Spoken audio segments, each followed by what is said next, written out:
今天视频的主人公是来自美国的 MrBeast。MrBeast 出生于1998年，在油管上有2.4亿粉丝。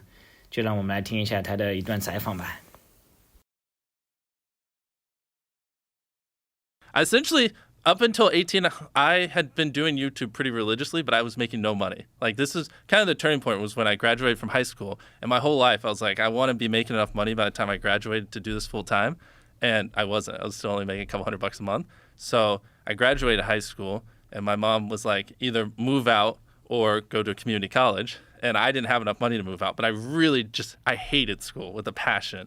But she forced me to go to community college, and that was the worst thing ever. Like that made me hate life. Like borderline suicidal. I just can't stand like having to just sit there and listen to this dumb stuff and listen to some teacher read out a book. So what I did was I would act like I was going to community college, but I would just work on videos in my car and edit and stuff like that. I had straight zeros. And so now the clock had started because once my mom found out, I was screwed. Were you aware of that? Like, that you're running a risk? Yeah, exactly. Yeah. And so I would act like I was going to college that whole time, but I wasn't. And I didn't have enough money to move out. And that was kind of when I was just like 15 hours a day, all in. I was like, I'm fucked if this doesn't work.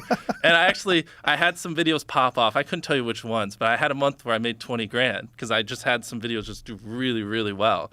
And then I came home and I was like, I haven't been going to college, and I moved out the next day. My mom almost had a heart attack because she didn't understand YouTube or anything back then, and she was like, man, this guy's gonna work at McDonald's. I wasted all this time. Like I invested 18 years, and this is what I get. Where were you living? What part of the country?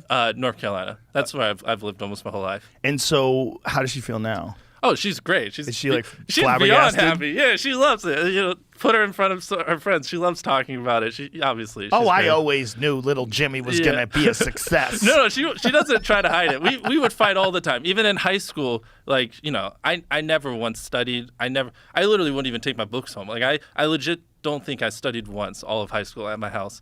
And so we would fight a lot. I didn't have the best grades. And so I would just make videos, and she didn't understand it, especially because back then it was just a whole different world. Like, there wasn't really a thing as a full-time YouTuber and stuff.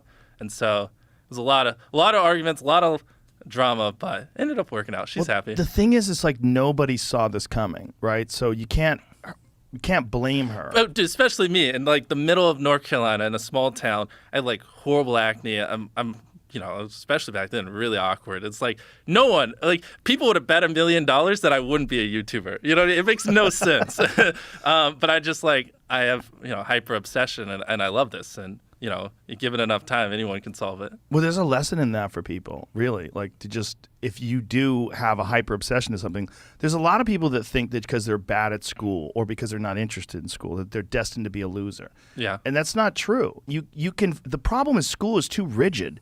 Like regular public school system, sit down, underpaid teacher, disinterested, not really connected with the work. You're not connected with it. You just can't wait to go home and do what you like to do. Exactly. And you get this thought in your head like, oh my God, I'm going to be a loser. I mean, that's how I was when I was in high school. I thought I was going to be a loser. Well, and you take it a step further because I thought, especially if you're like extremely passionate about something at a young age, where most kids aren't, then it's more exacerbated that it's like, I didn't talk to anyone. I hardly had any friends because I was so obsessed with YouTube. As back then, just no one cared. So it's like I thought I was just like, just didn't even know how to speak. Like literally, I just couldn't hold a conversation with a single person because people would just tell me all you talk about is YouTube, and I would try to talk about something else. But back then, I was so hyper obsessed, I literally just didn't know how to.